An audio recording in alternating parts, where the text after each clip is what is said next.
Welcome to the channel.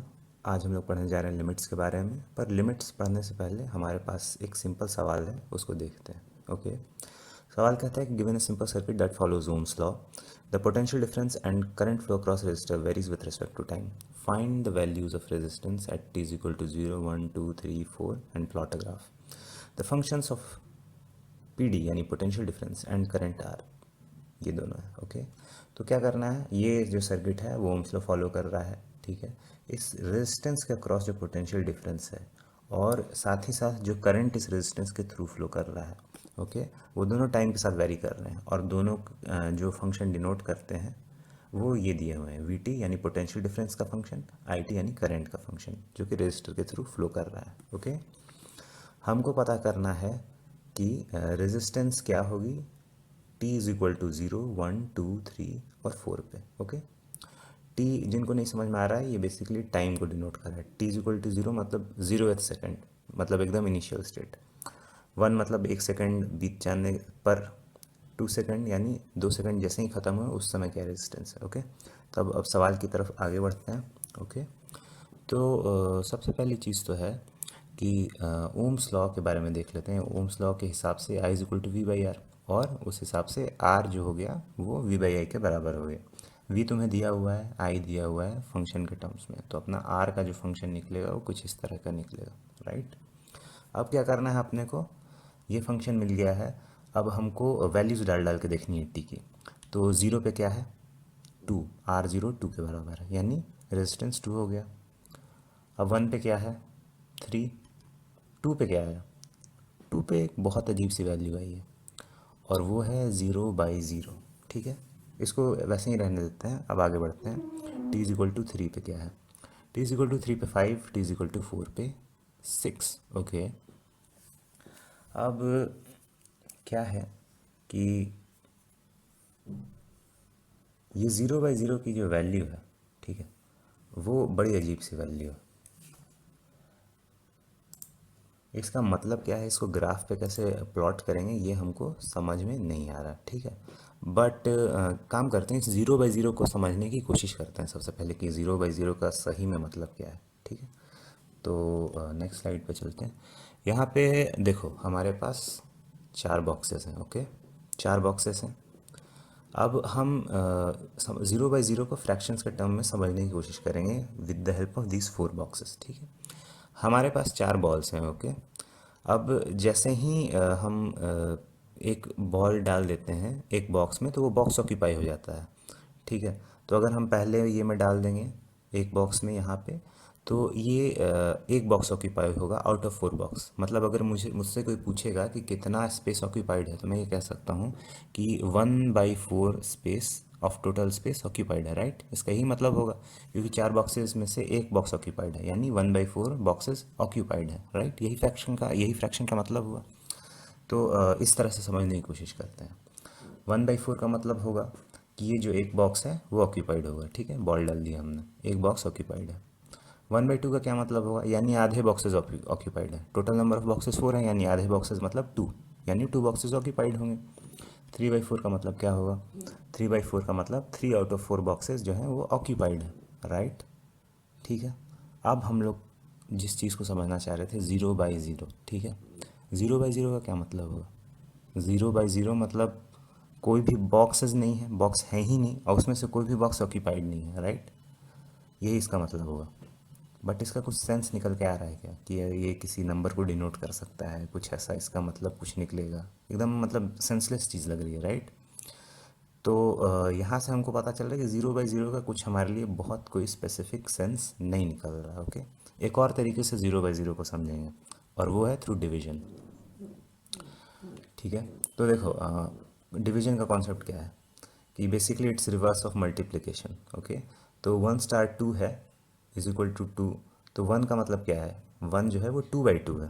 Right, अब यही same चीज़ अब करने की कोशिश करो ज़ीरो के साथ। 1 * 0 जो है वो ज़ीरो के बराबर है। ठीक, 2 * 0 है वो ज़ीरो के बराबर है, 3 * 0 है वो भी ज़ीरो के बराबर है, 4 * 0 भी ज़ीरो के बराबर है।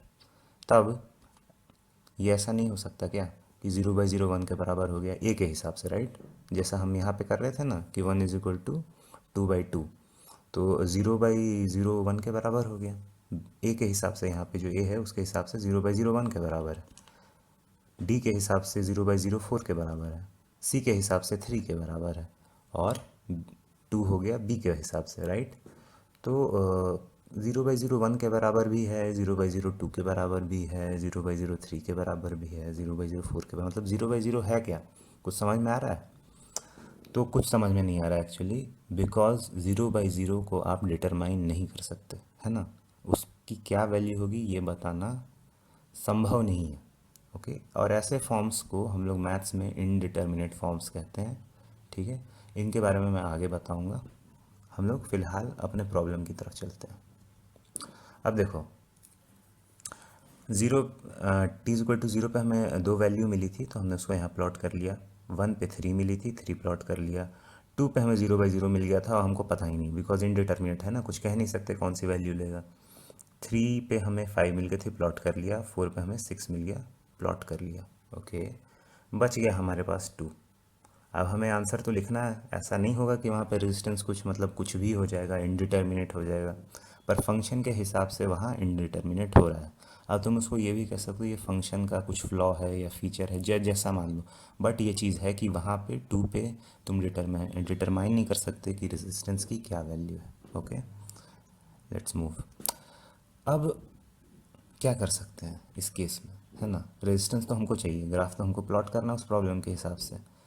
तो यहाँ पे क्या है कि हमको लिमिट्स हेल्प करते हैं। ठीक है, फंक्शन जो वैल्यू एज्यूम नहीं कर सकता, है ना, फंक्शंस जो वैल्यू एज्यूम नहीं कर सकते वहाँ लिमिट लगाई जाती है। ओके, तो यहाँ पर हमें फंक्शन आर टी दिया हुआ है, t² - 2। ये है कि यहाँ पर जो तुम देख पा रहे हो कि एज टी जो है 2 अप्रोच करता है, जो आर टी है वो 4 अप्रोच करने लगता है। अप्रोच करने लगता है मतलब उसके नज़दीक जाने लगता है ना। यहाँ से उल्टे साइड से भी अगर देखो कि 3 से हम अगर 2 की तरफ जाते हैं तो जो फंक्शन है वो 5 से 4 की तरफ जाने लगता है। यानी कहीं ना कहीं तुमको ये हिंट मिल रहा है कि वो जो वैल्यू जो कि रेजिस्टेंस की होगी 2 पे वो 4 होगी, बट तुम कह नहीं सकते ऐसा, बिकॉज जो आर टी फंक्शन है वो 2 पे इनडिटर्मिनेट हो जा रहा है। ओके, तो यहीं पे हमको लिमिट्स हेल्प करेगी कि फंक्शन जो है जब 2 की तरफ जा रहा है, 1 से 2 की तरफ जा रहा है, तो वैल्यू जो है वो 3 से 4 की तरफ जा रही है। यहाँ पे 3 से 2 की तरफ जाएगा तो वैल्यू जो है 5 से 4 की तरफ जाएगी। ओके, तो यही कॉन्सेप्ट है, यही बेसिक कॉन्सेप्ट है कि किसी ऐसी वैल्यू को हम लोग अप्रोच करें तो वहाँ पे जो फंक्शन है कौन सी वैल्यू एज्यूम कर सकता है, करने वाला है या फिर कर रहा होगा उस समय। ओके, यही कॉन्सेप्ट है बेसिक लिमिट्स का। मैंने अब तक आपको ये बताया कि कैसे ग्राफिकली आप लिमिट्स को सॉल्व करते हो, बट प्रॉब्लम ये है कि हर जगह आपको ग्राफ बनाने को नहीं मिलेगा। जहाँ फंक्शंस बहुत कॉम्प्लेक्स हो जाएं तो वहाँ आपके लिए ग्राफ बनाना काफ़ी डिफ़िकल्ट हो सकता है। तो बहुत सारे मैक्सिमम केसेस में यही फ़ायदेमंद रहता है कि आप एनालिटिकली इसको सॉल्व करें। ठीक है, तो ये जो लिमिट हमें दी हुई है इसको हम लोग एनालिटिकली सॉल्व करने की कोशिश करते हैं। ठीक है, इसके लिए जैसा हमने उस समय माना था कि टी जो है 2 अप्रोच कर रहा है, राइट। टी जो है 2 अप्रोच कर रहा है, तो हम ऐसा मानते हैं कि टी जो है ना वो 2 प्लस एच है। एच जो है वो एक बहुत ही छोटा नंबर है। Okay, very small number. अब इसको आप ऐसे मान लो कि 0.000000000001 है। ठीक है, इतने ज़ीरो हैं कि पूछो मत। ओके, उतना छोटा है ये, बट है कुछ बहुत छोटा सा नंबर है लेकिन है। ठीक है, अब क्या है कि टी अगर 2 अप्रोच करेगा, राइट, तो एच कहाँ अप्रोच करना शुरू होगा?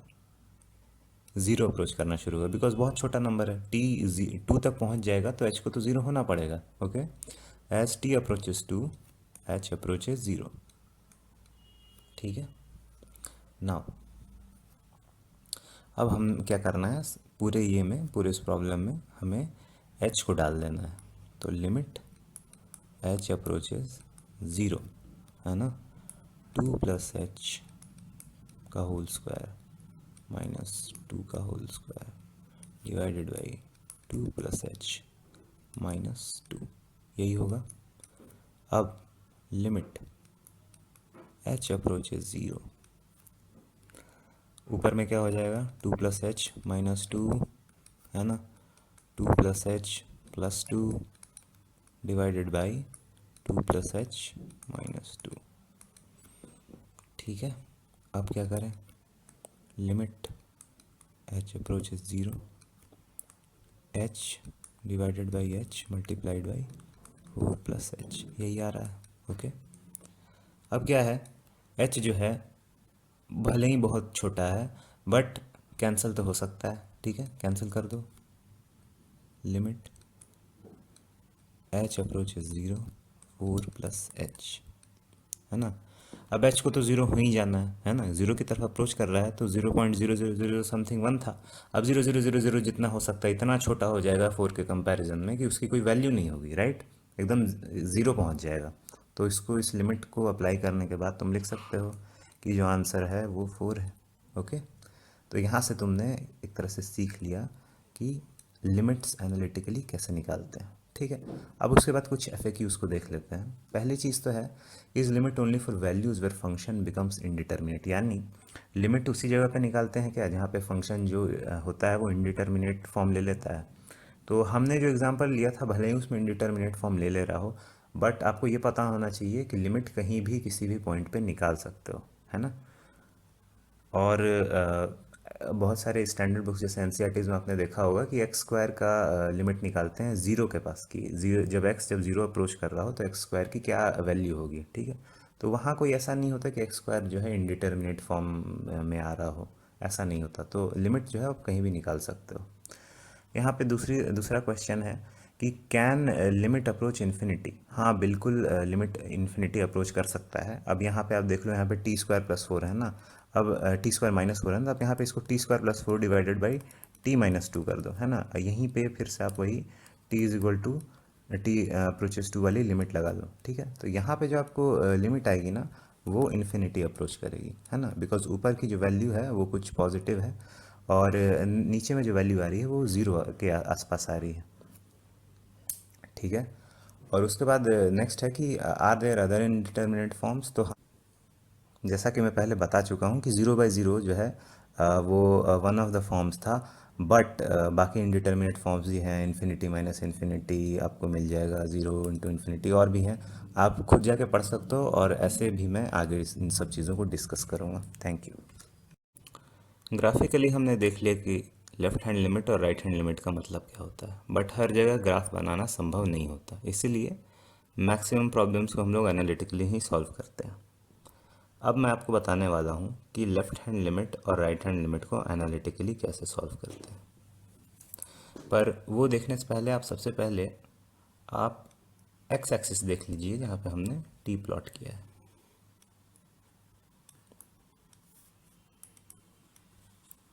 यहाँ मान लीजिए कि 2 है। ओके, अब जो है यहाँ हमने ये जगह प्लॉट कर ली, ये जो डिस्टेंस है यहाँ से यहाँ तक का ये h के बराबर है, ये जो डिस्टेंस है वो भी h के बराबर है। ओके, अब क्या है, ये जो पॉइंट है वो 2 - h है, ये जो पॉइंट है वो 2+h है। अब एक चीज़ नोटिस कीजिए कि h को अगर हम 1 लें, ठीक है, 2 - h क्या हो जाएगा, ये भी 1 हो जाएगा। ओके, h को अगर आप 0.5 लें, 2 - h क्या हो जाएगा, 1.5,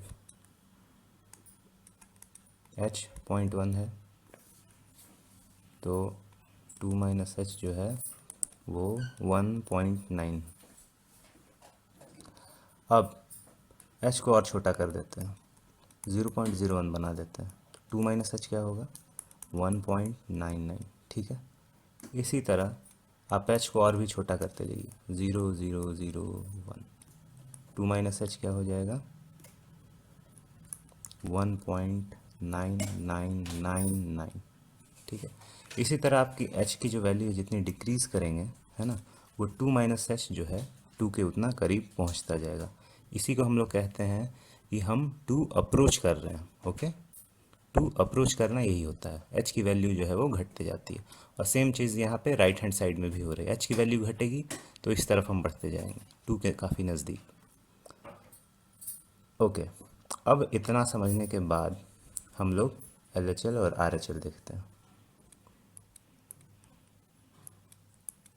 ओके, अब एल एच एल में क्या होता है, हम लेफ्ट साइड से अप्रोच करते हैं यानी टू माइनस एच की साइड से। तो टी को जो है वो हम लोग टू माइनस एच बना देते हैं, ठीक है। अब टी टू को अप्रोच करेगा तो एच जो है वो ज़ीरो अप्रोच करेगा, यहाँ मैंने समझा दिया आपको कैसे। ओके, तो टी को हम लोग ये सब्स्टिट्यूट कर लेते हैं।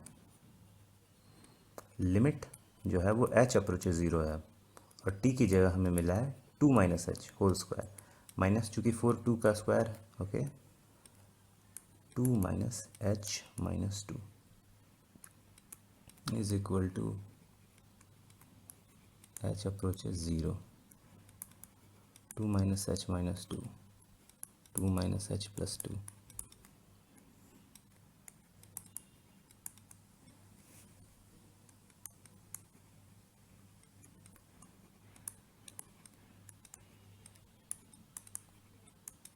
यहाँ हो गया four minus H cancel out, ठीक है। Limit H approaches zero, four minus H, H zero approach करेगा तो इसका मतलब क्या है, मान लो कि एच की बहुत कोई छोटी वैल्यू यानी 0.000000000001 ऐसे करके कुछ, ठीक है। तो वो फोर के कंपैरिजन में काफ़ी छोटा है, तो ये लिमिट अप्लाई करने के बाद हम लिख सकते हैं कि आंसर जो है वो फोर है। ओके, तो एल एच एल जो है हमें फोर मिल गया, इस बात को हम लोग याद कर लेंगे। ओके, अब जो है हम लोग आर एच एल की तरफ चलते हैं। आर एच एल के लिए हमको क्या लेना है, टू प्लस एच लेना है, ठीक है। सेम चीज़ होगी, एच ज़ीरो अप्रोच करेगा। Now limit H approaches zero, है ना, two plus H whole square minus two square divided by two plus H minus two. यहाँ लिमिट जो है एच अप्रोचेज ज़ीरो होगी, two plus H minus two, two plus H plus to.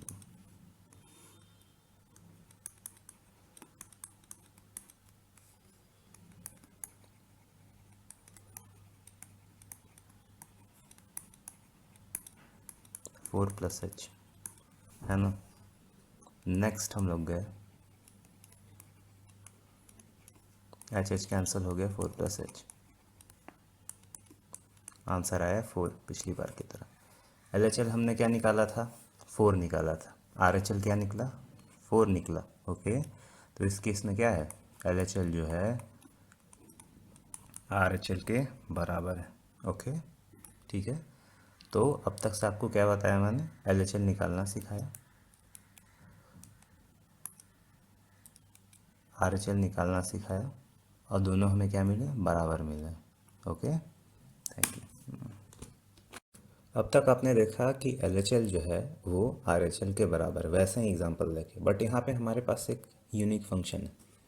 F x जो है वो to value देता है x greater than zero के लिए, ज़ीरो लेता है for X is equal to zero के लिए, ये जो वैल्यू यहाँ पे आप देख रहे हैं ज़ीरो।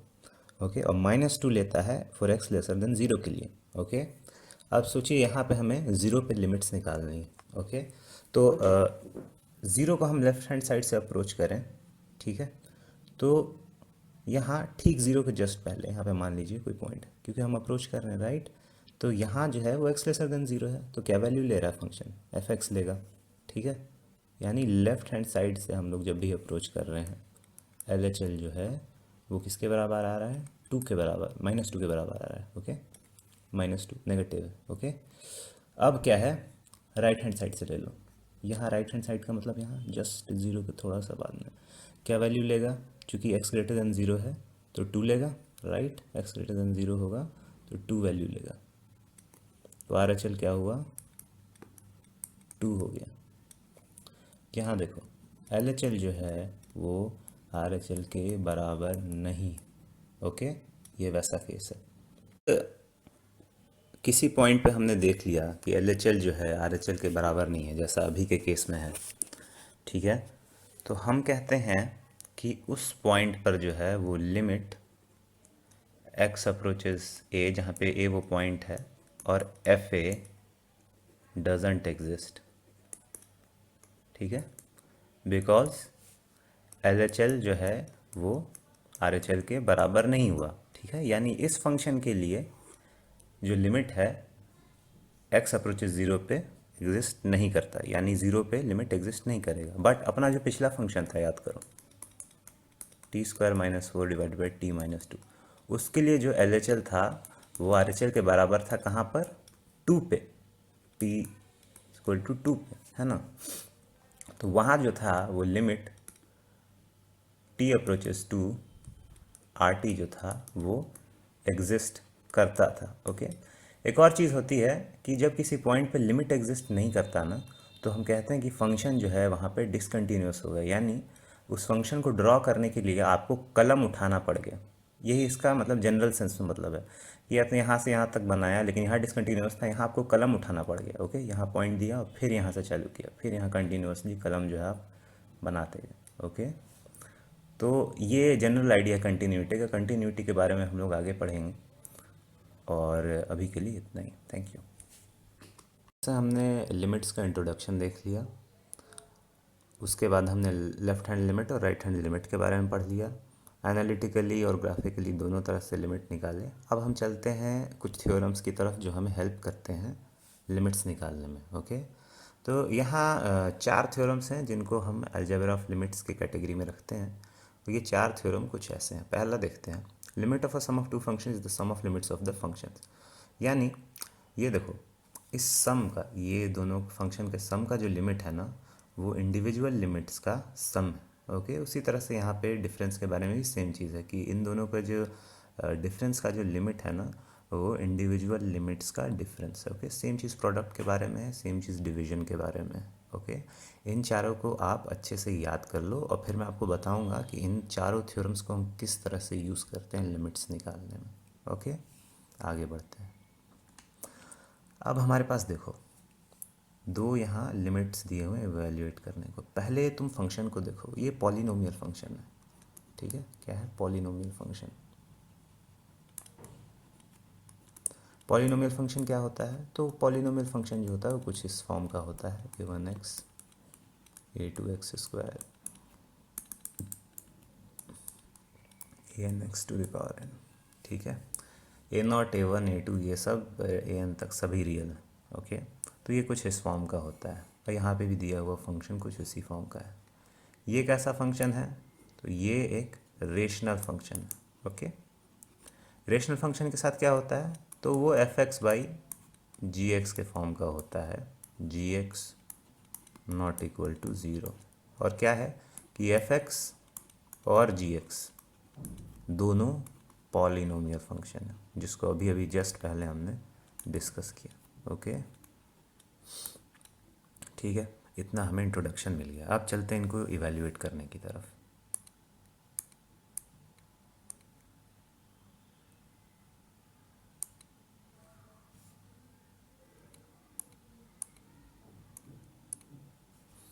चलो पहले क्यों देखते हैं, पहला क्या है। लिमिट जो है X approaches one, one plus X to the power seven. ठीक है, अभी अभी अपने तुमने जो नंबर वन था उसमें क्या पढ़ा था? Limit X approaches A F X plus G X जो है, इनका जो सम है वो इंडिविजुअल लिमिट्स के बराबर है। Limits X approaches A F X plus limits X approaches A G X, कुछ इस तरह से है ना। यहाँ पे तुम मान लो कि एफ एक्स जी एक्स की जो जगह है ना, वो वन और X to the power seven ने ले लिया। ठीक है, तो अब यहाँ पे अलजेब्रा ऑफ लिमिट्स के जो नंबर वन थ्योरम था उसको आप अप्लाई करो। ठीक है, limit X approaches one, one plus limit X approaches one X to the power seven. ठीक है, अगर अलग अलग लिमिट्स अप्लाई कर लो तो उधर से वन इधर से वन, आंसर टू मिल गया। ठीक है, इस तरह से हमने पहले थ्योरम को अप्लाई किया यहाँ पे। ओके, अब सेकंड वाले को देखते हैं। सेकंड वाला कुछ इस तरह है, limit x approaches 1 plus X to the power 7 1 plus X minus X to the power 4। ठीक है, अब चौथे वाले को याद करो, है ना। चौथा वाला खुद से देखो क्या था। चौथे वाले के हिसाब से क्या हो जाएगा, limit x approaches 1 plus X to the power 7, वही चीज़ नीचे भी होगी, limit x approaches 1 plus X minus X to the power 4। ठीक है, अब फिर आप पहले वाले को फिर से याद करो, है ना, सम वाले को। सम वाला यहाँ पे भी मिलेगा आपको, यहाँ पे भी सम और डिफरेंस दोनों मिल रहे हैं। ओके, तो यहाँ पे क्या हो जाएगा, ऊपर में आपको क्या मिल जाएगा, limit x approaches 1 plus limit x approaches 1 X to the power 7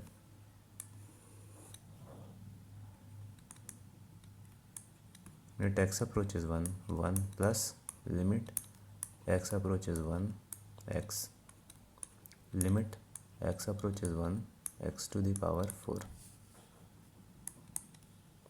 सबको डाल दो, 1 प्लस 1 ऊपर वाले के लिए, न्यूमरेटर के लिए, नीचे के लिए क्या, 1 प्लस 1 और माइनस 1। ठीक है, 1 माइनस 1 कैंसल, आंसर आ गया 2। ठीक है, तो ये मैंने तुमको डिमॉन्स्ट्रेशन दिया कि पॉलिनोमियल फंक्शंस और रेशनल फंक्शंस की लिमिट्स कैसे निकालते हैं with the help of algebra of limits. ठीक है, अब नेक्स्ट देखते हैं। नेक्स्ट हमारे पास क्या है, ट्रिगोनोमेट्रिक फंक्शन है। तुमने पहला तो पॉलिनोमियल फंक्शन देख लिया, फिर रैशनल फंक्शन देख लिया, ट्रिगोनोमेट्रिक फंक्शन का भी तुमको लिमिट निकालना पड़ेगा। ओके, उस केस में क्या करते हैं कि यहाँ हम दो और थ्योरम यूज़ करते हैं। ये जो पहला एक थ्योरम देख रहे हो, ये पहले बुलेट में जो है कि F and to G be two real valued functions with same domain such that F X is lesser than equal to G X for all x in the domain of definition for some a, if both limit x approaches a fx and limit x approaches a gx exist, then this is the result. okay, तो इसको हम लोग समझने की कोशिश करते हैं क्या मतलब है इसका।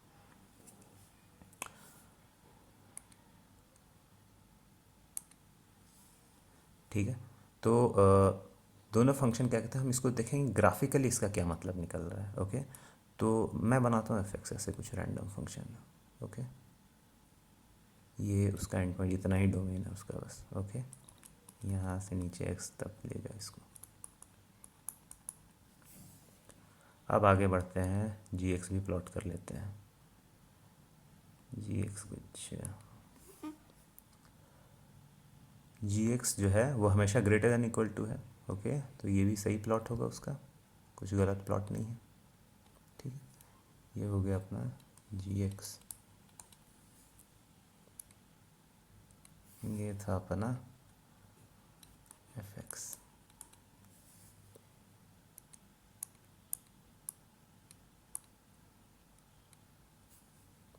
अब देखो F X greater than equal to G X है ये अपने डोमेन में। ठीक है, तो मान लो हम कोई भी पॉइंट रैंडमली चुन लेते हैं। ठीक है, कोई भी पॉइंट चुन सकते हैं। पहला पॉइंट हमने ये चुन लिया, यहाँ पे हम लोग लिमिट निकाल लेंगे तो हमको ये वैल्यू मिलेगी। ओके, एफ एक्स के लिए, है ना, ये इसका y मिल गया। ओके, यहाँ पहुँचे तो क्या वैल्यू मिली, जी एक्स के लिए हमको y2 मिल गया। y2 क्या है, y2 ग्रेटर देन y1 है। ओके, है ना, यहाँ इस केस के लिए तो हमको कहीं भी अगर हम ये लाइन डाल रहे हैं स्ट्रेट लाइन, तो हमको वही रिज़ल्ट आ रहा है। यहाँ पे जो वैल्यू आ रही है वो इस वैल्यू से बड़ी मिल रही है। ओके, तब तक जब तक से हम इक्वल पे नहीं पहुँच जा रहे हैं। ठीक है, यहाँ पे जो है एफ एक्स और जी एक्स जो है दोनों की जो लिमिट्स हैं वो बराबर होंगी। ओके, है ना, तो ये वाली जो चीज़ जो है ग्राफिकली हमको देख के सही लग रही है कि जी एक्स जो है हमेशा बड़ा था या बराबर था एफ एक्स के लिए, तो लिमिट्स भी हम जो निकालते जाएंगे उनके लिए जो वैल्यू आएगी जी एक्स की लिमिट की जो वैल्यू आएगी वो एफ एक्स की लिमिट की वैल्यू से ज़्यादा आएगी। ओके, ग्राफिकली ये बहुत क्लियर दिखाई पड़ रहा है।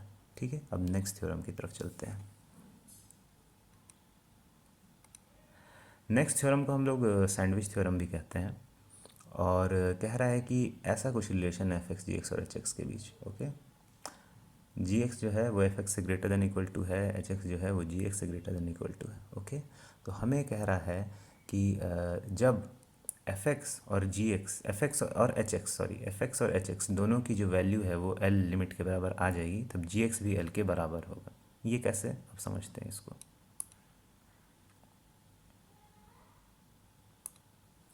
ये मान लो तुमने एफ एक्स ड्रॉ कर लिया। ओके, इसको एफ एक्स लिख दो।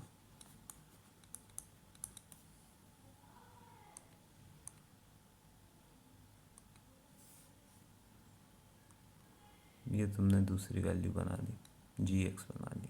ठीक है, जी एक्स वो कंडीशन सेटिस्फाई कर रहा है ना यहाँ वाली, greater than equal to G X. F X, ये जी एक्स जो है वह एफ एक्स से ग्रेटर देन इक्वल टू है, ये कंडीशन इस ग्राफ के थ्रू सेटिस्फाई हो रही है। फिर अब हमने एच एक्स बना लेना है। ओके ओके, तो हमने एच एक्स बनाने के लिए खोजा, यहाँ से जो ग्राफ है वो कुछ ऐसे चलेगी। ये क्या है तुम्हारा, एच एक्स है।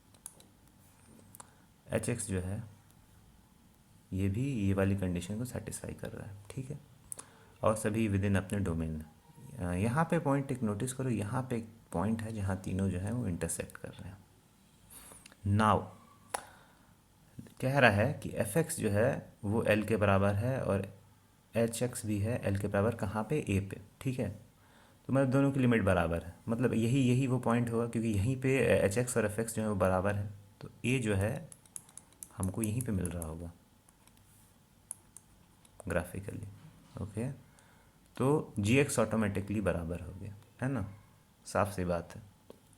और अगर इसको एनालिटिकली समझना चाहो तो ऐसे लिख सकते हो कि एफ एक्स जो है वो जी एक्स से ग्रेटर देन इक्वल टू है, एच एक्स से ग्रेटर देन, इस तरह का रिलेशन है। अब सब पे लिमिट लगा दो, एक्स अप्रोचेज है एफ एक्स जी एक्स, अरे सॉरी यहाँ क्या हो गया,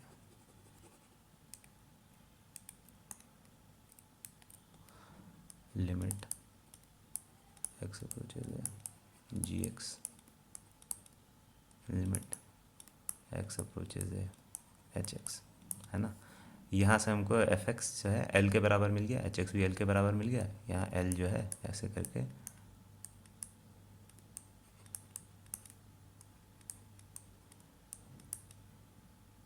ये भी एल के बराबर है। ठीक है, अब कोई जो मान लो ये कुछ एफ है, मीन एफ मान लो इसको। ठीक है, ये कुछ एफ नहीं, मान लो पी के बराबर है। ओके, तो पी जो है वो एल से बड़ा है पर एल से छोटा है ना।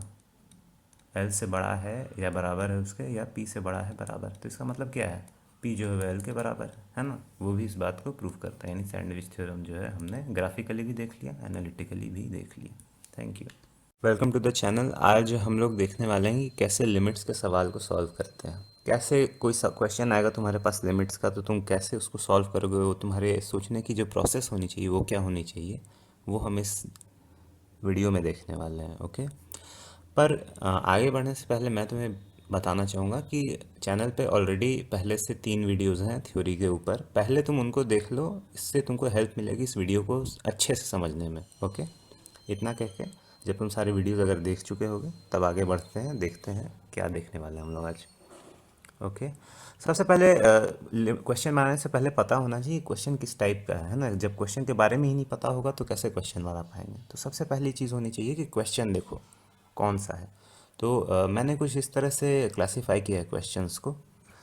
तो पहले जो क्वेश्चंस होते हैं वो तुम्हारे विथ इंडिटरमिनेट फॉर्म समझ लो उसको। विथ इंडिटरमिनेट फॉर्म मतलब क्या होता है कि 0/0 का फॉर्म हो गया। ओके, 0/0 का फॉर्म आ गया, जैसे ही तुमने लिमिट डाली 0/0 का फॉर्म आ गया, इन्फिनिटी/इन्फिनिटी का फॉर्म आ गया, इन्फिनिटी माइनस इन्फिनिटी का फॉर्म, ऐसा कुछ फॉर्म आ गया। जनरली तुम्हें CBSE वगैरह के लिए यही एक स्कोप है कि 0/0 का पूछते हैं वो। ठीक है, तो इस तरह के जब इंडिटरमिनेट फॉर्म्स हो जाए ना, तो उसको कुछ अलग तरीके से सॉल्व करते हैं। उसमें कुछ कुछ टेक्निक्स यूज़ करते हैं जिससे हम वो इंडिटरमिनेट फॉर्म हटा देते हैं उस फंक्शन से। ओके, तो ऐसे इंडिटरमिनेट फॉर्म लेने वाले लिमिट्स के लिए उसमें कौन कौन सी कैटेगरीज आती हैं। तो पहली जो कैटेगरी आती है वो रेशनल फंक्शन की आती है। पहली कैटेगरी रेशनल फंक्शन की। रेशनल फंक्शन क्या होता है? तो रेशनल फंक्शन का जो फॉर्म होता है ना वो F X by G X का फॉर्म होता है, where G X not equal to zero, है ना। जी एक्स ज़ीरो के बराबर नहीं है, और एफ एक्स और जी एक्स जो है ना वो दोनों पॉलिनोमियल्स हैं।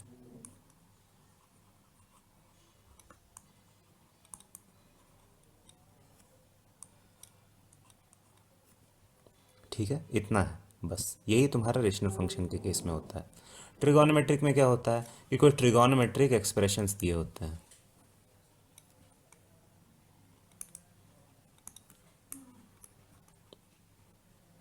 ओके, ट्रिगोनोमेट्रिक एक्सप्रेशंस दिए होते हैं, ठीक है, तुमको उनमें लिमिट डाल के इवेल्युएट करना होता है। अगला है एक्सपोनेंशियल। अब एक्सपोनेंशियल में क्या होता है? तो एक्सपोनेंशियल में ए टू द पावर एक्स इस तरह के जो टर्म्स होते हैं वो उसमें मौजूद होते हैं। ओके, और मिक्स फॉर्म क्या होता है? जिसमें ये तीनों ऊपर के तीनों हो, ठीक है, जैसे X sine square X E to the power X, है ना, इसमें तीनों फॉर्म एक साथ एग्जिस्ट कर रहे हैं। और इसी तरह के मान लो कोई दो फॉर्म एक साथ एग्जिस्ट कर रहे हो, जैसे हो गया E to the power X sine X का लिमिट खोजना है। ओके, तो ये इस तरह के जो फंक्शंस होंगे ना वो मिक्स्ड फॉर्म के होते हैं। ठीक है, दूसरे होते हैं विदाउट इंडिटर्मिनेट फॉर्म। ठीक है, विदाउट इंडिटर्मिनेट फॉर्म मतलब जैसे तुम कोई वैल्यू डालो तुरंत कोई ना कोई फाइनाइट वैल्यू मिल गई, कोई इंडिटर्मिनेट फॉर्म नहीं आया, कोई zero by zero infinity by infinity नहीं आई। ठीक है, तो ये होता है। और तीसरी होती है कि फंक्शन चेंजिंग डेफिनेशन, मतलब इस तरह के फंक्शन देखे होंगे ना कि एक्स ग्रेटर देन जीरो के लिए एक्स स्क्वायर प्लस वन है और X lesser than equal to zero के लिए एक्स क्यूब प्लस टू है। तो ये सब जो फंक्शंस होते हैं ना अपनी डेफिनेशन कहीं पे जाके चेंज कर लेते हैं, किसी एक्स की वैल्यू के लिए चेंज कर लेंगे। तो ऐसे फंक्शन जो होते हैं उनके लिए लिमिट निकालने का तरीका कुछ अलग होता है। ठीक है, आगे बढ़ते हैं। अब देखो, विदाउट सबसे सिंपल फॉर्म होता है विदाउट इंडिटर्मिनेट फॉर्म्स का। ठीक है, विदाउट इंडिटर्मिनेट फॉर्म में क्या होता है कि कोई भी फंक्शन आता है, ठीक है, कुछ इस फॉर्म का। ठीक है, अब यहाँ लिमिट एक्स अप्रोचेज है और वहाँ पे एफ एक्स की तुमको वैल्यू खोजनी है। तो क्या होता है कि जैसे ही तुम एफ ए डालते हो ना तो कोई सम फाइनाइट वैल्यू आ जाती है। अब जैसे 2/3 आ जाएगा, 1/2, 45/46, पर कुछ फाइनाइट रहेगा। ठीक है, √7 आ जाएगा इरेशनल में। ठीक है, फाइनाइट रहेगा और रियल रहेगा, और वही उस लिमिट की वैल्यू होती है। ओके, बिकॉज इसमें कुछ ऐसा 0/0 का फॉर्म आया नहीं ना, हमने तो सीधे सीधे डिटरमाइन कर लिया लिमिट क्या है, तो इसमें ज़्यादा हमें सोचने की ज़रूरत नहीं होती है। जो वैल्यू आ जाती है फाइनाइट आ जाती है, फाइनाइट रियल वैल्यू, वही हमारा आंसर होता है। ठीक है, अब देखते हैं ऐसे फंक्शंस को इवेल्युएट करके। अब जैसे देखो तुम यहाँ पे ये वाला फंक्शन देख लो, limit X approaches to X plus 5। ठीक है, यहाँ तुम सीधे 2 डालो, 2 + 5 7 आ गया, यही अपना आंसर है, दैट्स इट। ऐसे ही इसका सॉल्यूशन निकलता है। लिमिट एक्स अप्रोचेस पाई 4 साइन एक्स, है ना, 4 साइन पाई क्या हो जाएगा, साइन पाई क्या होता है 0, 4.0 यानी 0। यही ऐसे ही इसका सॉल्यूशन निकलता है। नेक्स्ट है कि फंक्शंस जो कि अपनी डेफिनेशन चेंज कर लेते हैं। ठीक है, तो ऐसे फंक्शंस में सबसे फेमस एग्जांपल है y is equal to mod X का, है ना। अब ये कैसे डेफिनेशन चेंज करता है? तो ये अपनी जो डेफिनेशन है ना वो जीरो के अराउंड चेंज कर लेता है। तो ये x बन जाता है for x greater than equal to zero के लिए, और -x बन जाता है एक्स लेसर देन जीरो के लिए। तो यहाँ मैंने इसका ग्राफ बनाया, जो रेड कलर्ड पोर्शन है वो ग्राफ है इसका, और ये जो है ओरिजिन, ये infinity minus infinity, infinity minus infinity ऊपर में, और ये जो लाइन है वो y is equal to X की लाइन है, और ये जो लाइन है y is equal to -x की लाइन है। ठीक है, तो देखो x greater than equal to zero के लिए y is equal to X definition है ना, और x लेसर देन जीरो के लिए क्या डेफिनेशन है, y इज -x। तो ये फंक्शन जो है अपनी ज़ीरो पे अपनी जो डेफिनेशन है उसने चेंज कर लिया। अब जब भी तुम ज़ीरो के पास लिमिट्स निकालते हो ना तो तुम्हें दोनों तरफ से, लेफ्ट हैंड साइड से और राइट हैंड साइड से भी लिमिट को चेक करना पड़ता है। इस तरह के फंक्शंस का डिटेल्ड एक्सप्लेनेशन मैंने तुम्हें थ्योरी में बताया हुआ है। अगर तुम जाके LHL एंड RHL वाली वीडियो जाके देखोगे थ्योरी वाली, तो तुमको इसका निकालने का तरीका मैंने डिटेल में बताया हुआ है। और एक्सरसाइजेज में 13.1 एक्सरसाइज के जो क्वेश्चंस, जो कि शायद 23 या 24 से शुरू होते हैं लेके 32 तक, लगभग ऐसे ही क्वेश्चंस हैं जहाँ पे फंक्शन की डेफिनेशन जो है वो चेंज हो रही है। तो मैंने उस पर भी वीडियोस बनाए हैं, तुम जाकर उन वीडियोस को ढंग से देख सकते हो। और उसमें स्पेसिफिकली मैंने कुछ कुछ क्वेश्चन को सॉल्व करके दिखाया हुआ है, जहाँ से तुम सीख सकते हो कि ऐसे क्वेश्चंस को कैसे सॉल्व करें। ठीक है, अब आगे बढ़ते हैं। अब है कि इनडिटर्मिनेट फॉर्म्स आ जाए। ठीक है, कि अब तुमने फंक्शन की लिमिट जो दी हुई है वो सपोज़ कि कुछ इस तरह से दी हुई है तुम्हें कि limit X approaches A F x.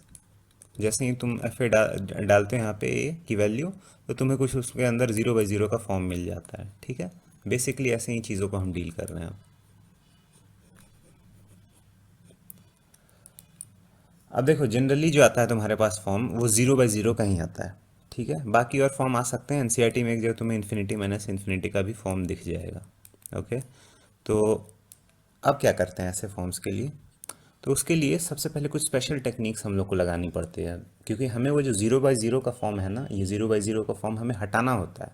तो कई सारी चीज़ों की ज़रूरत पड़ जाती है हमें इस 0/0 फॉर्म को हटाने के लिए। ओके, तो सबसे पहला जो फंक्शन जो तुमको डील करने को मिलेगा वो रेशनल फंक्शन के बारे में मैंने पहले ही बता दिया है कि F X by G X का फॉर्म का होता है, और एफ एक्स और जी एक्स जो होते हैं पॉलिनोमियल्स होते हैं, और जी एक्स जो है वो ज़ीरो नहीं होता, ये चीज़ भी होती है। ठीक है, अब देखो, इस जब F X by G X इस फॉर्म के जो क्वेश्चन आते हैं ना, जहाँ पे एक्स अब ए अप्रोच कर रहा हो, तो एफ ए और जी ए दोनों की वैल्यू जो होती है ज़ीरो हो जाती है, तो वो 0/0 फॉर्म के आ जाते हैं। ठीक है, ये चीज़ होती है, 0/0 का फॉर्म आ गया। ठीक है, तो क्या होता है, तो ये 0/0 का फॉर्म जो आ रहा होता है ना, वो x माइनस ए के फैक्टर की वजह से आ रहा होता है। ठीक है, ये x माइनस ए जो होता है ना, वो कॉमन एक फैक्टर होता है जो कि एफ एक्स में भी होता है और जी एक्स में भी होता है।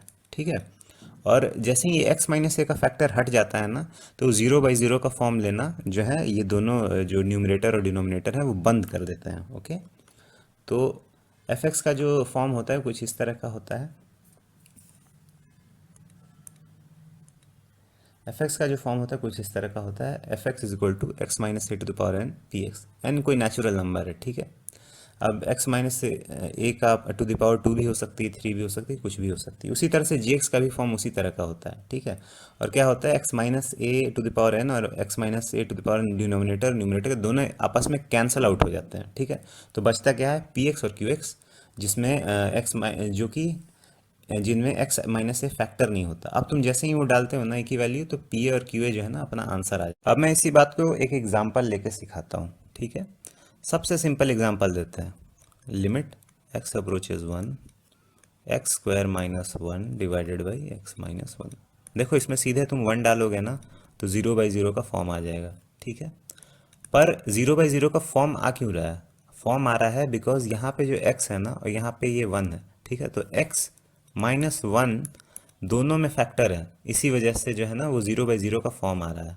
ओके, तो हमें इसी x माइनस 1 को दोनों न्यूमरेटर और डिनोमिनेटर से एलिमिनेट करना है। ठीक है, तो यहाँ पे लिमिट x अप्रोचेज 1, हमने न्यूमरेटर को फैक्टराइज कर लिया, x minus 1 into x plus 1 ऐसे लिख लिया, और नीचे x माइनस 1 ऑलरेडी है ही, x माइनस वन कैंसिल हो गया। ठीक है, अब जो है limit x approaches 1 x plus 1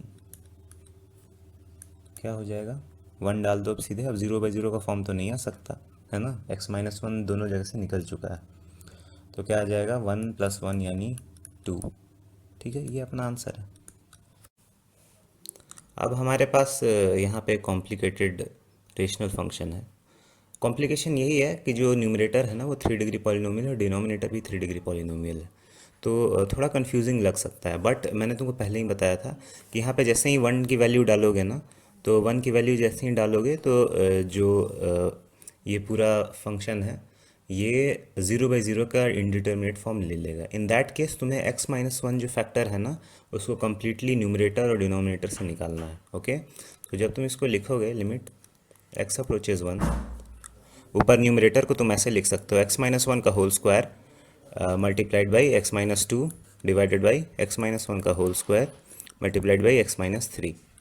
ठीक है, अब जो है तुमको इतना करना है कि x माइनस 1 का होल स्क्वायर दोनों न्यूमरेटर और डिनोमिनेटर से कैंसिल कर देना। कैंसिल कर दिया तुमने। ठीक है, तो बचा क्या तुम्हारे पास, बचा है तुम्हारे पास न्यूमरेटर में x-2, डिनोमिनेटर में x-3। अब तुम सीधे सीधे वैल्यू डाल दो, क्या आएगा 1-2, यहाँ पे 1-3, यानी 1/2। ये अपना आंसर। एक और काफ़ी फेमस क्वेश्चन है, लिमिट x अप्रोचेज ए,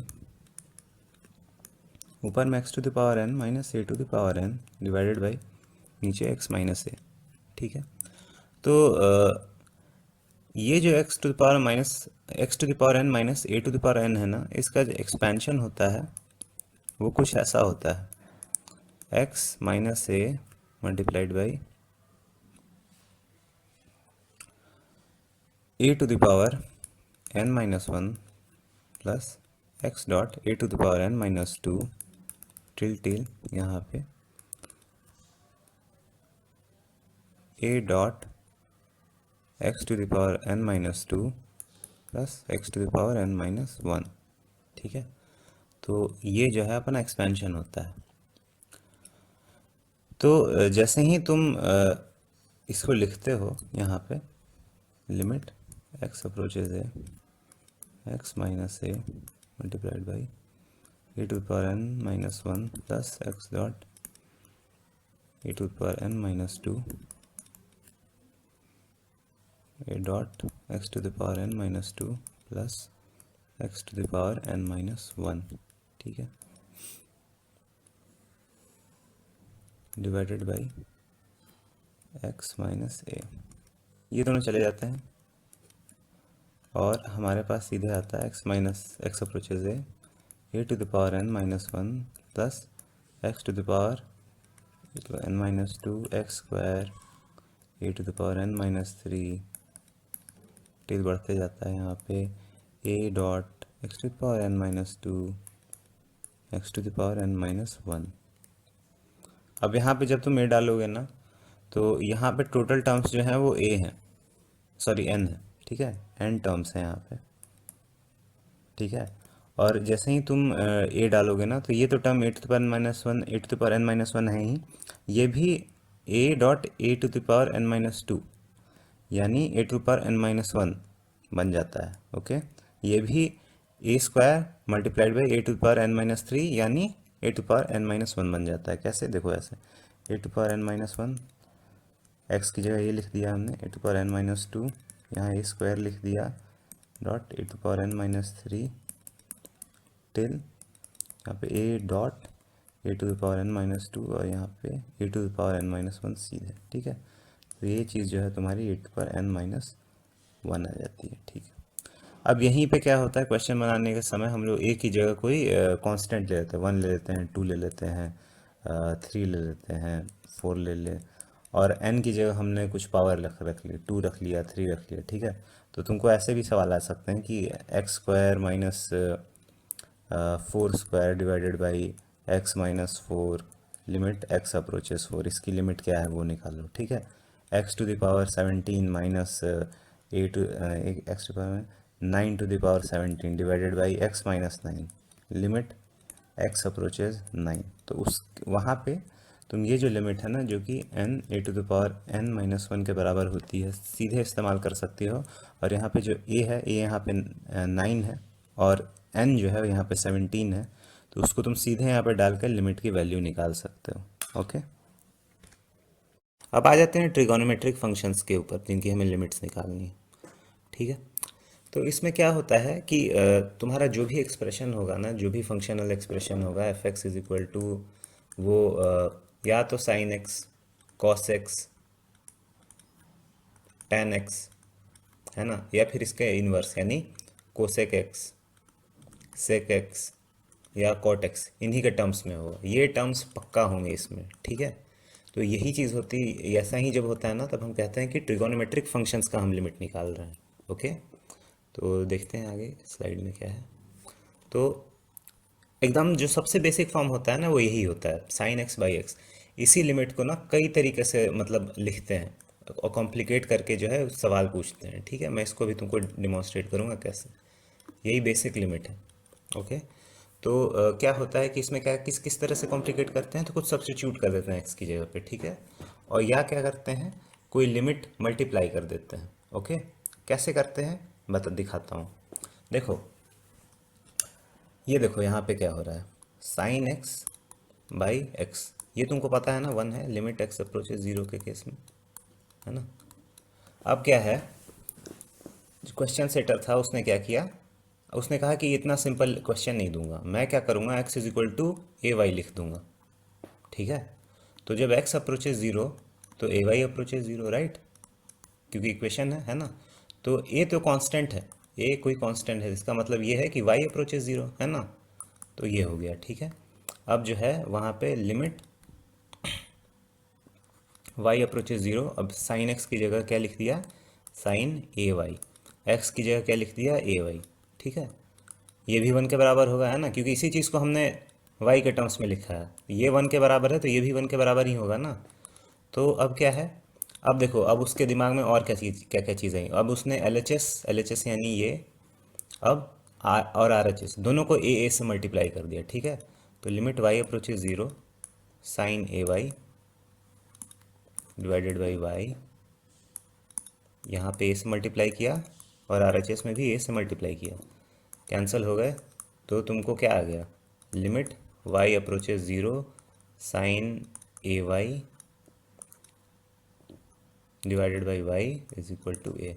अब उसको सवाल पूछना होता है, तो सवाल पूछना होता है तो वो आंसर हटा देता है, ए यहाँ से हटा देगा और पूछेगा कि यही क्वेश्चन है, अब बताओ इसकी क्या वैल्यू है, ठीक है।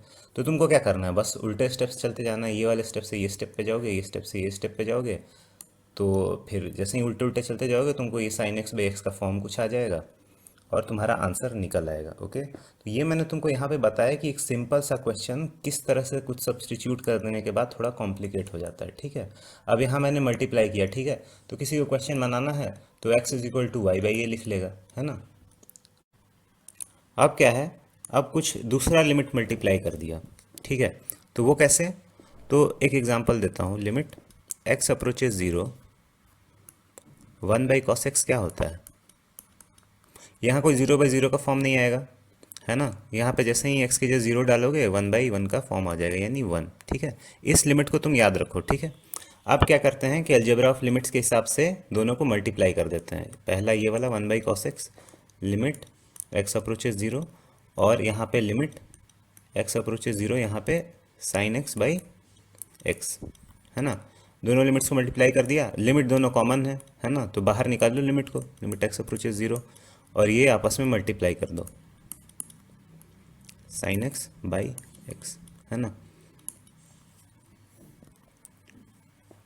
ये क्या आ जाएगा, साइन एक्स को तुम इस तरफ ले आओ, limit X approaches 0 sine X by cos x divided by 1/x, यानी क्या हो जाएगा ये, limit X approaches 0 tan x by X. तो हमने देख लिया कि किस तरह से दो लिमिट्स कंबाइन करके, पहला लिमिट ये और दूसरा लिमिट ये, इन दोनों को हमने मल्टीप्लाई किया तो हमें tan एक्स बाई एक्स का लिमिट मिल गया। अब देखो ये जो है ना, ये इसकी वैल्यू 1 थी, यहाँ से हमने पता किया 1 थी वैल्यू, और यहाँ पे भी वैल्यू 1 थी, ठीक है। तो दोनों को हमने मल्टीप्लाई ही किया ना, तो इसका मतलब क्या है, tan एक्स बाई एक्स की जो लिमिट है 1.1 यानी 1 है, ओके।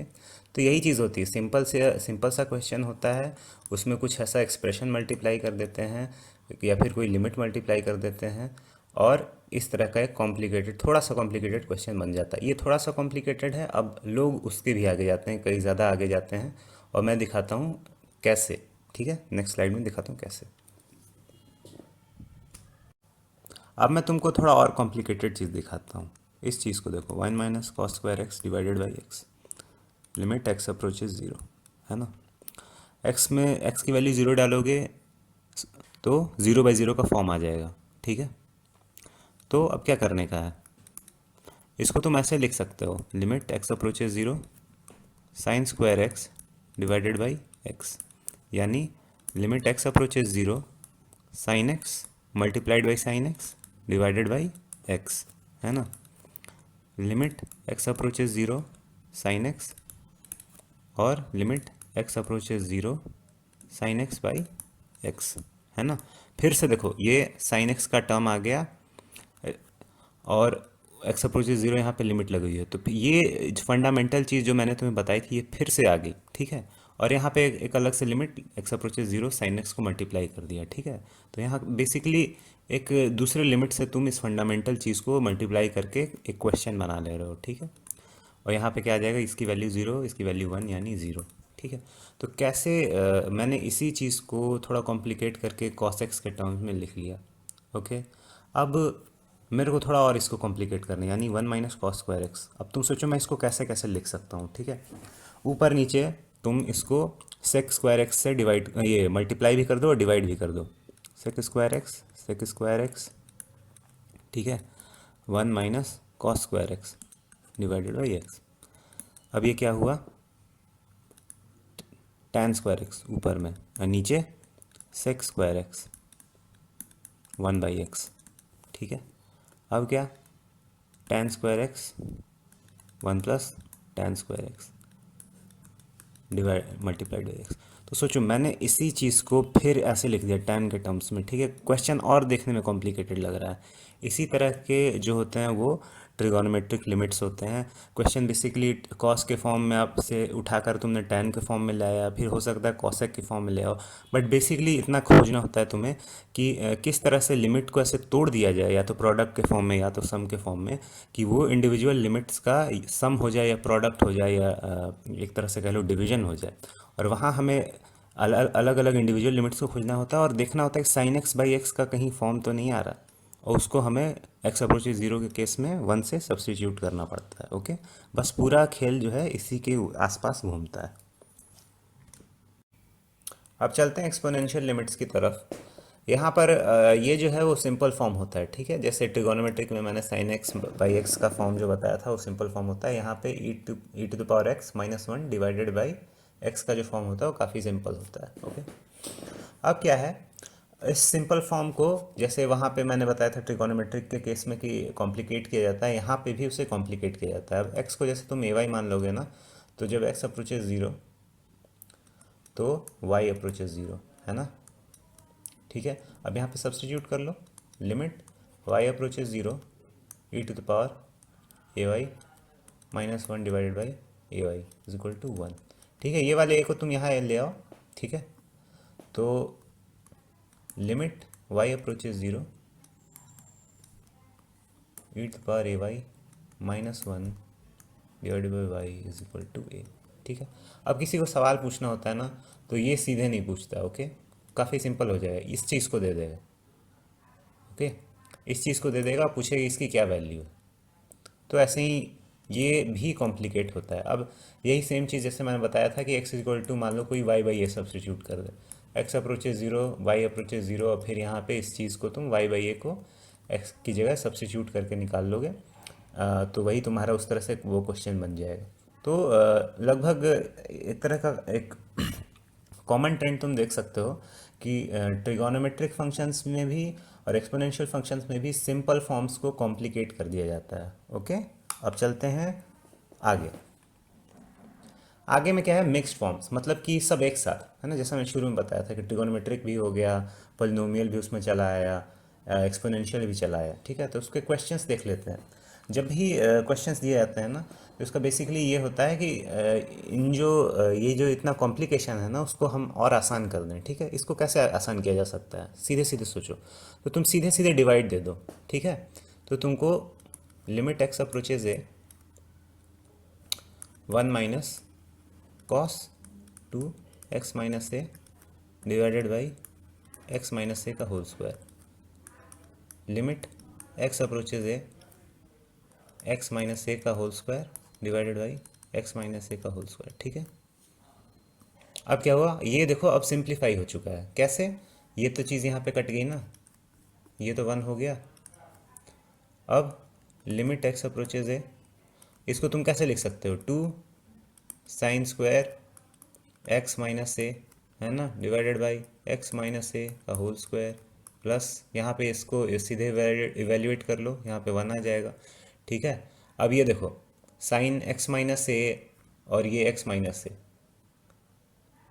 अब ऐसा तो अब ऐसे इसको लिख सकते हो ना, लिमिट ये टू बाहर ले लो और limit sine X minus A divided by X minus A X approaches A multiplied by limit x approaches a sine x minus A divided by x minus A plus 1। ये क्या है, 1 के बराबर है, बताने की ज़रूरत नहीं है कैसे। ये भी 1 के बराबर है, क्या हुआ 2.1.1 प्लस 1 यानी 2 + 1 = 3, सीधे इवैल्यूएट हुआ। तो हमने किया क्या, बेसिकली यहाँ पे जो लिखा हुआ है ना उसको सिंप्लीफाई कर दिया, इस तरह के फॉर्म में ले आए, फिर उसके बाद इंडिविजुअल लिमिट्स को तोड़ के यहाँ पे एज ए प्रोडक्ट लिख लिया इंडिविजुअल लिमिट्स को, और फिर उसी चीज़ को हमने इवैल्यूएट कर दिया। ठीक है, यही किया। अब है नेक्स्ट क्वेश्चन। नेक्स्ट क्वेश्चन में क्या है, अब देखो यहाँ पे जो है ना डिनोमिनेटर थोड़ा कॉम्प्लिकेट हो गया। यहाँ पे तो सिर्फ एक ही टर्म था, यहाँ पे 2 टर्म्स आ गए, इसलिए डिवीजन करना कुछ सही नहीं रहेगा। ठीक है, तो इस केसेस में क्या करते हैं कि हम ऊपर नीचे न्यूमरेटर को भी किसी नंबर से डिवाइड, किसी फंक्शन से डिवाइड कर दो, और डिनोमिनेटर को भी किसी फंक्शन से डिवाइड कर दो। लेकिन कौन सा फंक्शन हमें चूज़ करना है डिवाइड करने के लिए, वो थोड़ा तुम्हें चालाकी वहाँ पे करनी पड़ती है। क्या ऐसा डिवाइड दे देंगे जिससे हमारा जो क्वेश्चन है वो सिंप्लीफाई हो जाएगा। तो यहाँ देखो, तुम एक्स स्क्वायर से जब डिवाइड करोगे ना तो तुमको कुछ इस तरह के फॉर्म्स मिल जाएंगे, 1 minus cos 2x divided by x square. ठीक है, ये न्यूमरेटर था तुम्हारा, x square plus tan square X divided by x square. ठीक है, अब देखो क्या हुआ यहाँ पे, limit x approaches 0, 1 minus cos 2x, numerator को हमने पिछली बार की तरह जैसे, अब देखो अब ये यहाँ पे न्यूमरेटर, यहाँ पे जो न्यूमरेटर में ये जो पूरा न्यूमरेटर है, इसमें जो ये जो पार्ट है ना, ये डिनोमिनेटर वाला पार्ट, वो काफ़ी सिंपल है जैसे यहाँ पे था। तो अब हम क्या कर सकते हैं, सिंपली डिवाइड दे सकते हैं, है ना, 1 minus cos 2x divided by x square, plus यहाँ पे +1 सिंप्लीफाई हो गया। यहाँ पे भी उसी तरह tan square x divided by x square. अब लिमिट अंदर ले जाओ, है ना, अलजेब्रा ऑफ लिमिट के हिसाब से तुम लिमिट न्यूमरेटर में भी लगा दो और लिमिट जो है डिनोमिनेटर में भी लगा दो।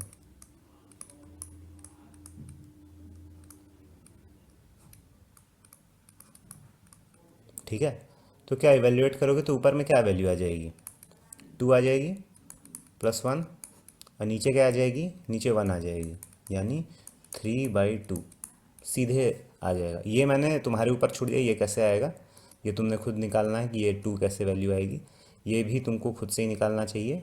अभी 1 कैसे आएगी, मैंने फाइनल रिजल्ट तुमको बता दिया। तो बेसिकली जब इस तरह से मिक्स फॉर्म में, जब बेसिकली मिक्स फॉर्म में देने का ऑब्जेक्टिव क्या होता है किसी भी क्वेश्चन सेटर का, कि तुमको कॉम्प्लिकेट कर दे पूरी तरह से।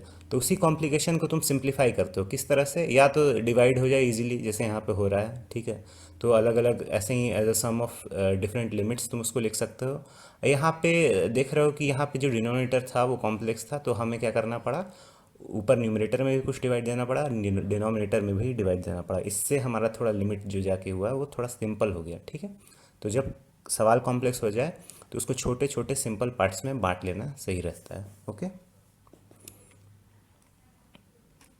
फाइनली मैं तुमसे कहना चाहता हूँ कि मैंने जो तुमको तरीके बताए हैं दोज आर जनरल मेथड्स। ठीक है, तो उनको अप्लाई करना सोच समझ के। ठीक है, ऐसा हो सकता है कि जो क्वेश्चन सेटर है क्वेश्चन को थोड़ा कॉम्प्लिकेट कर दे, और तुम जो मेथड्स लगा रहे हो जो मैंने तुमको बताया वो सीधे सीधे काम ना करें, तो वहाँ तुमको सोचना पड़ेगा, वहाँ तुमको अपनी थिंकिंग पावर को यूटिलाइज करना है। ठीक है, और दूसरी बात ये कि मैंने जितनी तुमको थ्योरी बताई है ना, वो तुम्हारे प्रैक्टिस के बिना कुछ नहीं है।